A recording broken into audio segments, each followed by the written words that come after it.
It ain't too much for me to say, shit, I gotta prove. So stay the fuck up out my way, you see they got you dude. And a few can torn away, I'm in a bad mood. Please don't fuck with me today, what else I gotta do? It ain't too much for me to say, shit, I gotta prove. So stay the fuck up out my way, you see they got you dude.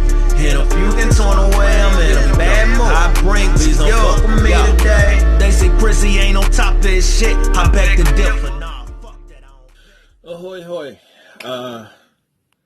You know, I am going to try to make a quick video. I had to think whether I wanted to say that or not. So, by quick, hopefully this only ends up being 10 minutes. So, first off, wanted to do a couple of updates. Like I think I said in the last video, I've been finding myself getting back into a groove as far as writing goes. That's been my main focus. So, you know, I wrote one song. I'm working on the second one. It's probably going to take me a while to finish that one because of what I really got to talk about in it. Kind of got to dig deep. But outside of that, I still got my writing on hold, you know, for the time being. I'm doing a lot of studying and, you know, taking notes and stuff like that. Because, like, what my focus is right now. At first, my focus was working on Afflicted, Adam Gale, and the story called Gurgling. But I put all 3 of those on hold. I'm back to working on the Chantrice stuff, working on Convergence and working on her anthology. In particular, the story Recourse, which is a sequel to The Walk Home story dealing with Dexter. You know, I started it off different than I did the other stories. I mean, all the stories in, you know, dealing with Dexter are normally, you know, in the first person perspective, you know, so whereas a lot of times I try to do the stories as far as Chantrice and other characters included go, I try to do those in third person. The only things that are usually in first person when it comes to Chantrice, you know, is her doing her blog. But other than that, this light is killing me right now.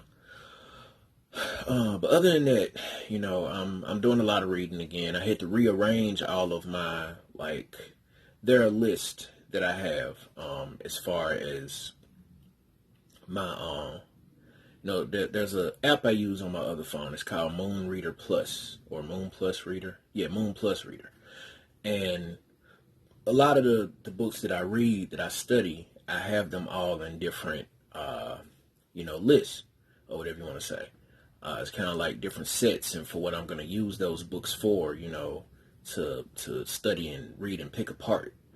I have the books that I read as far as writing, you know, horror goes, especially if I'm going to write a short story.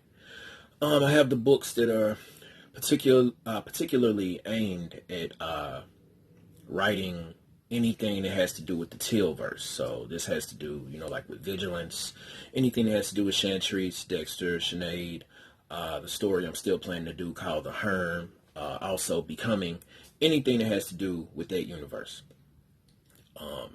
I have like I said, a set of books, and it's a lot of lists I have, to be honest. I don't know why this thing keep doing it. Like every time I move, it dims. Anyway, so, you know, but that's one of the focuses again. Getting back to Chantrice, for a while I didn't feel like every time I put my hand up, it dims.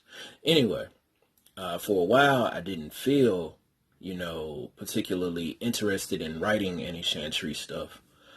But I don't know what really got me back into it, but something did. Okay, this is getting annoying. I'm probably gonna have to try to move this just so it'll stop doing that. All right. Anyway, but in other news, a little pissed off. What am I at? I'm at 4 minutes. Okay, I'm a little pissed off. Trying to not be pissed off, so I decided to record a video so that I could kind of, you know, vent a little bit. I'm not going to name any names, but in particular, I just get tired of black people worshiping, you know, celebrities, no matter if they're black, white, whatever they are. And, you know, since I've been watching stuff like, you know, Yvette Carnell, Tone Talks, Professor Black Truth and a few other people, since I've been watching them, I really realize how fake these celebrities are and how they're propped up, to push an agenda. Like, it really don't matter whether somebody is a Democrat or a Republican, because each side has its own agenda it's going to push, and both sides are fueled by white supremacy. I'm just going to say that now. Both sides are fueled by white supremacy. And they often get out there, like, the Democrats will push the different celebrities, that they know black people going to really look up to, LeBron, Jay-Z, whoever. I'm just naming two right now. The Republicans, they going to push people that they want to try to get black people to look up to, or that they know the black Republicans going to look up to, like Candace and Stacey Dash at the time, and even people like, goddamn, I can't think of his name right now. Larry Elder, I guess. I think that's his name. But they going to push people like that. I'm getting tired of this phone doing this. I don't know what the fuck is going on. Anyway, they going to push people out there like that. And, as far as a lot of black people I know, go though, most of them are Democrats, so anytime a certain celebrity does something, they just go wild, or they just listen to everything they say, and that shit just pisses me off, because people really get to believe in these folks and the bullshit that they push, especially when a lot of them are on this do for self, bootstrap type of shit, and they don't realize how it actually is for black people. Like, as Tone has talked about the decadent veil, I'm not going to speak too much on that because I need to read up on it a little bit more, but what he said is that these black celebrities we have, it's an illusion. None of them are as rich as they claim to be. But white supremacy props them up that way and makes you think that they have all this money, and makes you think that if you work as hard as them, you can get there. But then when you actually do the hard work, you don't get anywhere, because it's not set up for us to make it that way. It's set up for certain people to, they pick who they want to be out there. There are so many people out there who are much better than the folks that they actually push to us, but they don't want them out there because they want somebody that's going to be compliant. Somebody that's going to go right along with the message and agenda that they have, set forth.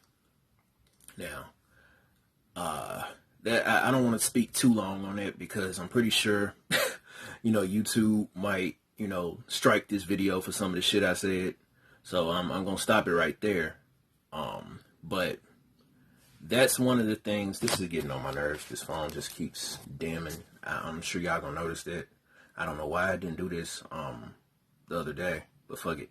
So anyway, outside of that, of course, I had to see more people complaining about The Flash, Batwoman, just the CW period. And again, it's getting on my nerves because, like I said, I try not to talk about, stuff like that online. I usually keep my mouth shut. But, you see people, like, you go to come there to try to, like, on the Flash page, for example, on Facebook. You go there, we might go there to try to, see other people who like the show, but when you come there, all you see are a bunch of negative comments. Now, me, instead of always arguing with these people, I don't argue with them at all. A few times I might have gone back and forth with a few people, but for the most part, I don't argue with them at all. But like I said, with me, what I do is I just start blocking. My block list on my new page is probably up there like it was on my old page, or getting up there, because the last time I checked on my old page, I had like over 3,000, 4,000 people blocked. That's a lot of people, and it's a lot of folks on Facebook, but that's only like making a little scratch. It's not even a dent. But anyway, I just block people because I don't want to see that shit. I don't want to see that negative shit, a lot of times I have my little, feelings, be angry and stuff and shit, but I just, like I said, I just realize some things just don't need to be said, and some people, they just love to say shit. Like, just because we have the freedom to complain, it doesn't necessarily mean we have to complain. Now, I know I'm complaining in a sense by talking about these people, but I'm just stating really how foolish it is, to constantly complain about something that, especially something that you can't change. Now, we can change the people, you know, who are constantly complaining about the shows, because, I mean, you can just get rid of them from the page. But, you know, as far as the people go complaining about the shows and those writers don't seem to give a fuck, like, as I said before in the video, they double down. You know, like when people start talking about, I don't like that Supergirl is this, you know, far left. And I ain't gonna lie, like I said, the shows, they do push agendas, but I just ignore the shit. I mean, it's not meant for me. You know, I watch the show, but the agenda is not meant for me. It's meant for somebody else. And I don't feed into it. I don't feed into none of the agendas. I watch the shows because of the other shit. The sci-fi element, the superhero element. But of course, you can't just have that throughout the whole show. And I think that's something people still don't get. You got to try to build a story. And comics have not been known to shy away from politics. So I don't know why people are tripping over it being in TV shows. I really don't know why. It might be politics I don't exactly agree with, but these things have been in comics for years. So to see them in TV shows is no surprise. I mean, regular TV shows have always pushed certain type of politics, especially when you watch like certain dramas or, you know, shows that are kind of, you know, police procedural or shows based on, you know, law and courtrooms and everything like that. Every TV show, every movie, anything in existence damn near has had some type of political slant. I mean, the story, the Starship Troopers is based off of, I mean, hell, the movie itself kind of had a little bit of that in there, but the original story had a political slant to it. So, I mean, a lot of things have that. The Rambo, you know, stories, the books that those movies are based off of, they have political slants to them. I mean, that's obvious, you know, soldier. But, you know, this is just something that I don't know why people act like it's so brand new. Folks have been beating people over the head with politics for years, for decades. You know, it's nothing new. I mean, honestly, I think it might have been more heavy-handed in the 50s and 60s with all the propaganda that was on TV. But, I mean, that's just, you know, the fact that some people just don't realize, you know, the difference. It's actually pretty light nowadays. You know, some things may seem heavy, and it's just because people don't like those particular things. That's the reason why. But other than that, this is nothing new. None of this shit is new. Anyway, I've gone past 10 minutes, and I ain't really got nothing else to talk about. I'm probably going to end up rambling. I just wanted to kind of get something off my chest, so I'm done. And I'm really getting annoyed and angry again by this thing constantly dimming. I don't know what the fuck is wrong with this phone, but anyway, peace. What else I gotta do? It ain't too much for me to say, shit I gotta prove. So stay the fuck up out my way, you see they got you do. And a few can torn away, I'm in a bad mood. Please don't fuck with me today, what else I gotta do? It ain't too much for me to say, shit I gotta prove. So stay the fuck up out my way, you see they got you do. And a few can torn away, I'm in a bad mood. I bring, please don't fuck with me today. They say prissy ain't on top of this shit, I beg to differ.